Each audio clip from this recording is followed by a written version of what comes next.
Hello friends, and welcome back to r/ProRevenge. Let's start our video with a story about a worker's revenge on his boss. But before we begin, don't forget to subscribe to our channel if you're new here, and turn on notifications so you don't miss a new video every single day. Here we go. Say goodbye to your family, boss. I used to work at an expensive consultancy with a boss, the owner, who fired me for some bullcrap reason. This was illegal here already, but I was paid so poorly that I couldn't afford a lawyer to sue him. However, he hadn't thought to check with his biggest client before getting rid of me, and they made him hire me back. In addition to my part-time consulting duties, I was also responsible for booking all the consultants' gigs and their travel arrangements. And while the owner was the owner, he also did occasional consulting. We had clients all over the country. So whenever a client called and asked for a consultant, which was often, I'd just check the owner's calendar, and if I hadn't already booked him for that week, I'd do so, preferably as far away as possible.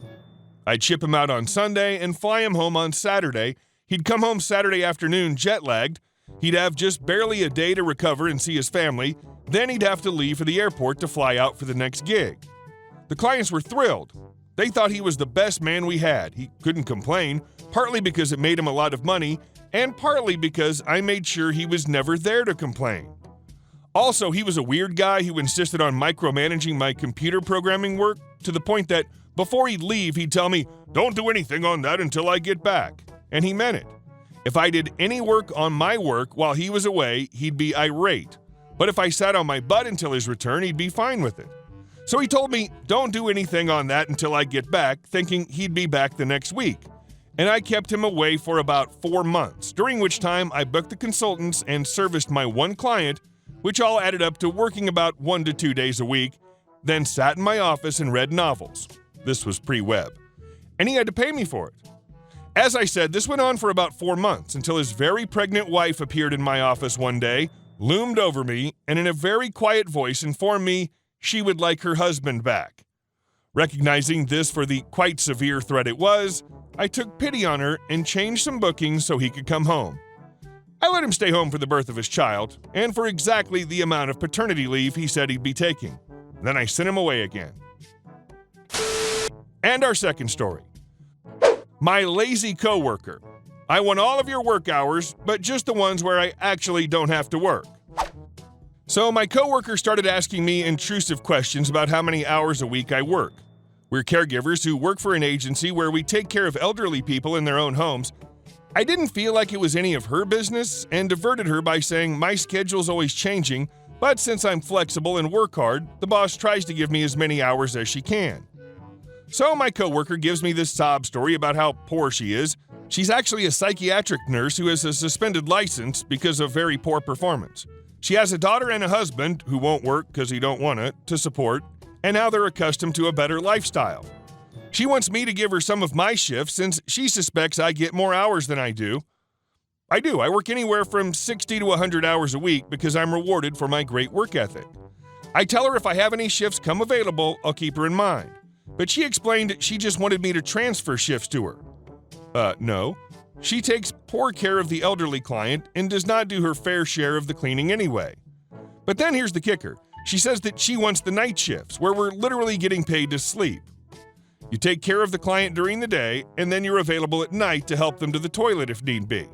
But really, there's nothing to do. And of course, she decides that I should work days and she'll work nights because she's a mommy.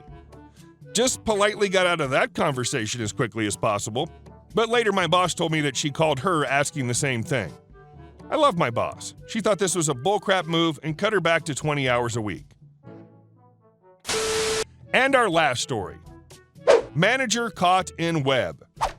I used to work for a large heavy equipment rental company. We had a large fleet of equipment plus pickup trucks for operators that included fuel pumps for the equipment when on a job site for extended periods of time.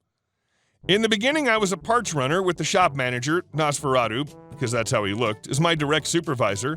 Then there was the branch manager, Dong, because that's what he is, who oversaw everything. Dong lived up to his namesake, had a military-style flat top even though he never served and yelled constantly.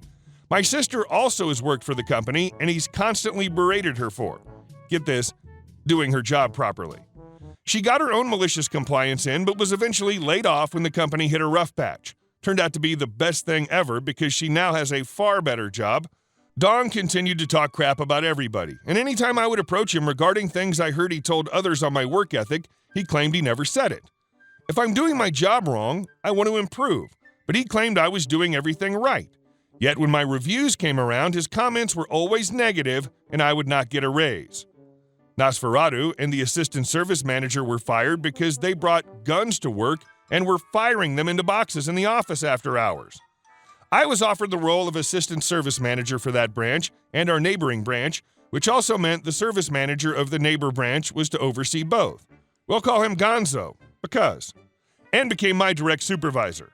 Also, I was now considered a corporate employee, so Dong had no control over my position. He tried his best to F with me, trying to change my schedule, make me spend more time in his branch, etc.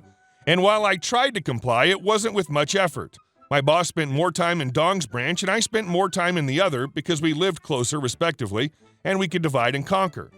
The system was working well, and we were bringing the maintenance department into the current age, technologically. During this time, the company installed GPS units on every piece of equipment that was rented and pickup truck. We could track running times for billing purposes, and pickups were sending alerts if someone drove over 65 miles per hour. Really effing annoying. The amount of data I could pull was amazing, and we only opted for about a quarter of the options. One morning, a tractor we used at Dong's yard was missing. It didn't have GPS, but there was a truck with a trailer capable of towing the tractor hooked up next to the shop. On a whim, I checked the GPS for the truck, and the night before, it went directly to Dong's house and came back early that morning. I downloaded a few reports, created a new Gmail account, and sent everything to our corporate office anonymously. 2 days later, the tractor was back, and I never heard anything. Sometime later, Dong demands that we wire a specific truck's GPS unit to send a signal when the auxiliary fuel pump gets turned on. Simple work, and something the company should have opted for to begin with. One extra wire. But he wanted to set up a certain operator who was believed to be stealing fuel. I tried to explain that this is unethical and potentially illegal. Had no idea if it was actually illegal. And Dong just screamed at me that he would have his buddies in corporate fire me. When he left my office, I called Gonzo and the head of maintenance to cover my butt. Gonzo, thinking ahead, requested if we could start doing this on all of the trucks, which the head of maintenance said yes. He asked me not to tell anybody but the mechanics about it. Sure enough, the night the operator took the truck home, the fuel pump was turned on in 3 locations on his property. He was promptly crap-canned, and Dong was stiff with satisfaction. See what I did there? Months later, we have all the trucks in our branches wired to the fuel pumps, and I have long forgotten about it. I'm at work in the neighbor branch while Gonzo is at Dong's, and he calls me from his cell phone. Gonzo, hey dude, can you pull up GPS on truck XYZ? Me, are you effing blind? It's right outside your office window. Gonzo, no crap, where'd it go last night? Me, now understanding, and a couple clicks later, dude, it went to Dong's, and the fuel pump was on for 15 minutes. Gonzo, we filled that tank up last night for a job today, 100 gallons, and it's bone dry now. Print the reports and send them to me. Now, I knew my boss was going to report this. He had friends in corporate too, but I also knew how things get swept under the rug in the company, which our parent company must have known when they implemented a third-party ethics hotline where we could report anything. And Dong was adamant about using it. So I did. I took the GPS reports, the video from our cameras, showing the yard guy filling the saddle tank and Dong later leaving with the vehicle, and a summary of what I believe happened, all from the anonymous Gmail account. The ethics hotline was required to report everything to the company and follow up to get a resolution. I knew at the bare minimum I would receive a response. My prayers were answered. A week later, when the head of safety, Arlie Ermy, was in our area for his routine visits. R, like his namesake, was a retired Marine drill instructor, kind as can be in general, but takes no crap and isn't afraid to tell you. His first stop when he visited was my office, as I knew when sending everything to the ethics hotline, it'd be easily traceable to me. I just didn't want it in writing.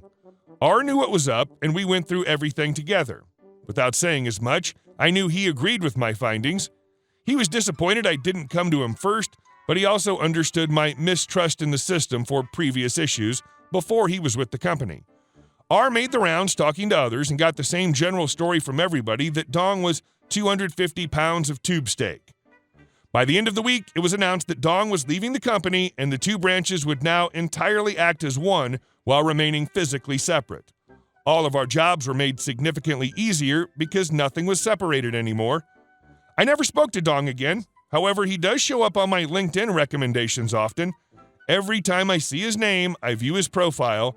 Years later, he has no new employer, he was close to retirement, and says he is a construction consultant. I take constant joy in knowing he gets to see my face for viewing his profile, and he can see me moving up at my new company. Hey guys, thank you all for watching the video. I'll see you in the next one.